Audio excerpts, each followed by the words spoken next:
Welcome to the Smite tutorial part 2. In this video, we'll go beyond the basics, covering the item shop, jungling, and teamwork. For your first few games, you used auto item and auto skill, but after a few matches, you can disable these options and have much more control on how to enhance your god in a match. With each level, you earn a skill point. When prompted, hit K to bring up the skill menu and select the skill you wish to level up. At level 5, you can put a point into your strongest skill called your ultimate, which is always mapped to key number 4. You can also use the F1 through F4 hotkeys to level up the appropriate skill without bringing up the menu. Items are purchased with gold earned during the match. With auto item off, you now need to purchase items for yourself. You will have starting gold to spend at match start, so don't head into battle without items. You'll regret it. To purchase items, you must be located near your spawn point. Then, hit I to view the item shop. All items are passive enhancements of different statistics, such as attack damage or health. Items come in 3 levels, and typically the level 3 item includes an additional passive effect. You can easily view the items recommended for your god, or view via stat category. You carry a maximum of 6 items, and your selection and order of item acquisition is very important. By hitting the tab key, you can see the item build of your allies and enemies. Use this to counter their strengths. Here, I can see that the enemy is building heavy physical damage, and so I counter by selecting more defense against physical. Abilities are a special type of item that are user activated and have a long cooldown. For example, Sprint allows me to run quickly for a few seconds. Meditation heals my mana.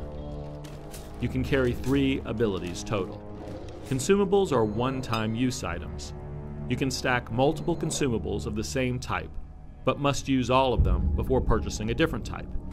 Here, I purchase multiple health potions. A final way to enhance your god is to jungle.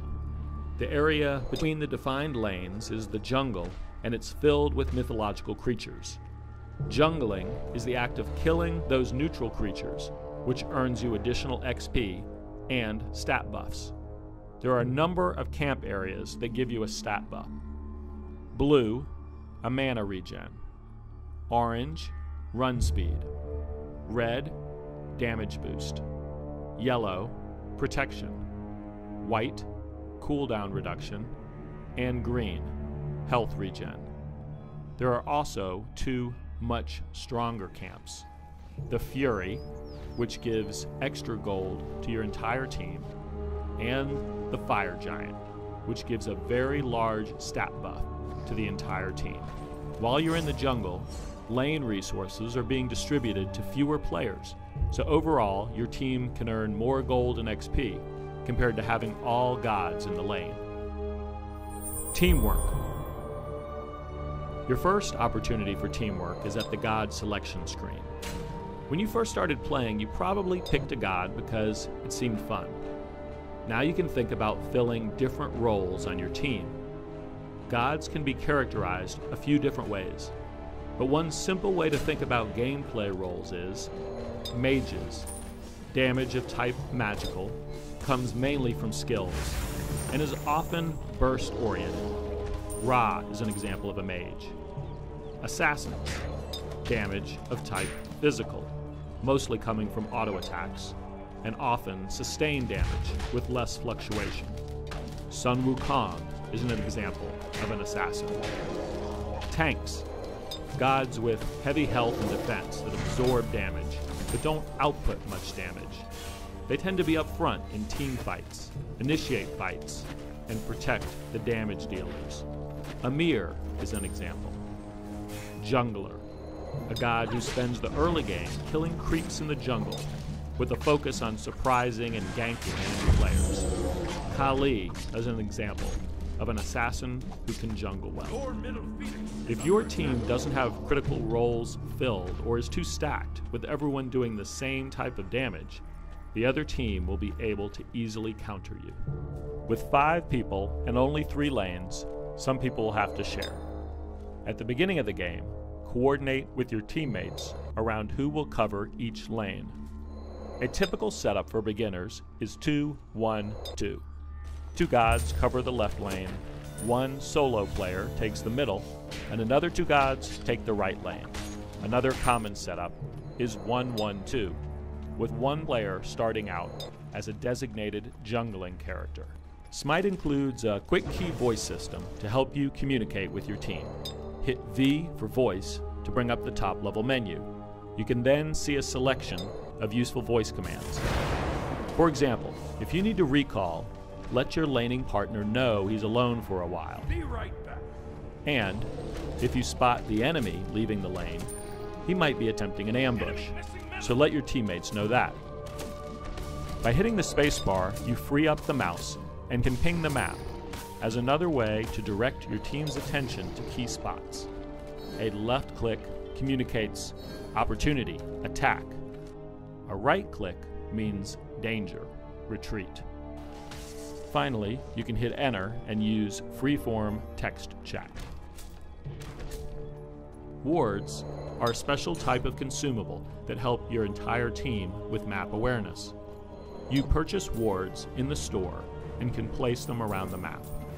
Wards allow you and your team to see nearby enemy movements and enemy wards. They last for 3 minutes or until destroyed. Some god powers also act as wards. For example, Arachne's broodlings are spider eggs that act as wards, showing nearby enemies. Consider how your god skills can work well with other gods. For example, here Odin traps people within Ring of Spears. Zeus then follows up that with Lightning Storm. When the game first begins, you should generally stay in your assigned lane, either solo or with one other teammate.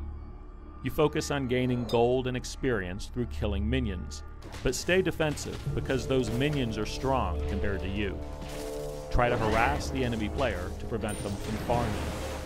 As a new player, you should start with survivability items so you can stay in the lane and collect maximum gold and XP. If you last hit the minion, you do get a slight gold bonus. Call out MIA if your enemy goes missing. Ganking is killing an opponent when they least expect it. This phase often starts after a player has unlocked 1 or 2 ranks of their ultimate, or after an outer tower has been taken, because it's now more dangerous to push farther into enemy territory. Lane assignments start to break down. Players form small groups of 2 or more to pick off vulnerable enemies. To gank, look for enemies who are overextended or don't have an escape move or have low health, or go with a teammate who can slow or stun them. The best way to defend against a gank is to watch that minimap. If you don't see enemies on the minimap, they're probably coming to get you. Stay with your team because great battles will start to develop with many players on each side. These are called team fights, and your goal is to fight as a coordinated unit. Tanks absorb damage and initiate fights. High damage dealers target the enemy priority targets and take them out. A mistake in this phase will cost you a defensive structure and possibly the game. Toward the end of the game, you'll see large team fights to destroy phoenixes. Players may also sneak out to take down that fire giant. You do not want to be farming minions at this point. Stay together. Take out at least 1 phoenix, and then take down the Minotaur. GG.